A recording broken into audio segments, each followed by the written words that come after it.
Hari ini saya ingin menceritakan tentang satu-satunya sultan dalam riwayat Kesultanan Sarawak Darul Hana. Berdasarkan silsilah raja-raja Brunei, sejarah kewujudan Kesultanan di Sarawak bermula sekitar abad ke-16 Masihi, iaitu selepas kemangkatan Sultan Muhammad Hassan, Sultan Brunei yang ke-9.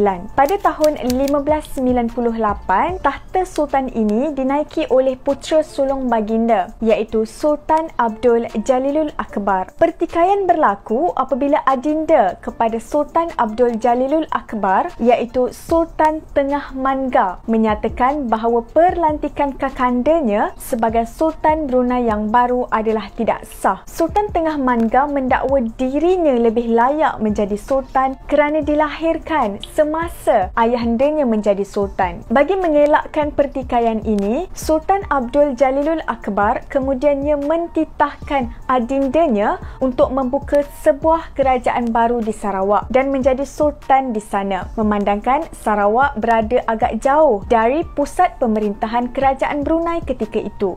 Dan harus diingat, Sarawak yang dulu bukanlah Sarawak yang sekarang. Menurut manuskrip sejarah Brunei yang lama, Sultan Tengah Manga menerima perlantikan tersebut dengan diiringi lebih dari 1,000 pengikut bagi membuka sebuah kerajaan baru di Sarawak. Setibanya di Sarawak, mereka mula membina sebuah istana dan Sultan Tengah Manga menyusun pentadbiran melantik pembesar tempatan sebagai wakil sultan yang terdiri dari 4 orang datu, iaitu Datu Patinggi, Datu Amar, Datu Shah Bandar dan Datu Temenggung. Seterusnya, Sultan Tengah Manga memasyurkan dirinya sebagai Sultan Ibrahim Ali Omar Shah. Bagindalah yang merupakan sultan pertama dalam kerajaan Kesultanan Sarawak Darul Hana yang menaiki tahta pada tahun 1599.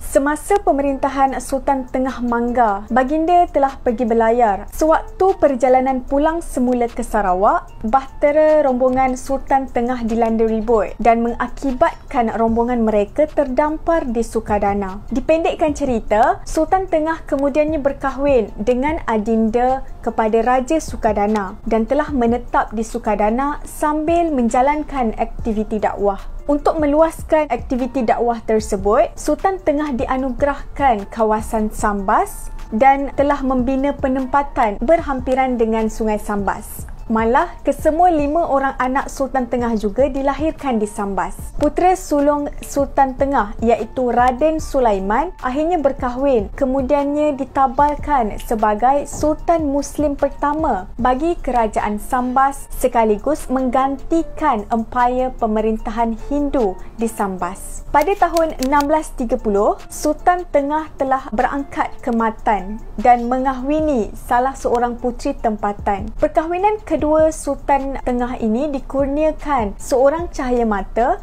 yang kemudiannya menjadi sultan bagi kerajaan Matan. Kemudian setelah hampir 30 tahun membiarkan kerajaan Sarawak ditadbir oleh pembesar tempatan, timbul keinginan untuk pulang semula ke Sarawak. Namun, dalam perjalanan pulang, sewaktu di Santubong, Sultan Tengah telah dibunuh oleh salah seorang pengikutnya. Disebabkan keturunan Sultan Tengah menjadi sultan di Sambas dan juga Matan, maka tidak ada sultan yang dilantik menaiki tahta kerajaan Sarawak Darul Hana selepas kemangkatan Sultan Tengah pada tahun 1641. Catatan sejarah mengatakan bahawa kerajaan Sarawak Darul Hana terus ditadbir oleh 4 orang datu sehinggalah ketibaan Rajah Putih pertama ke Sarawak pada tahun 1842. Ini sekaligus menjadikan Sultan Tengah Manga sebagai sultan terakhir bagi kerajaan Kesultanan Sarawak Darul Hana.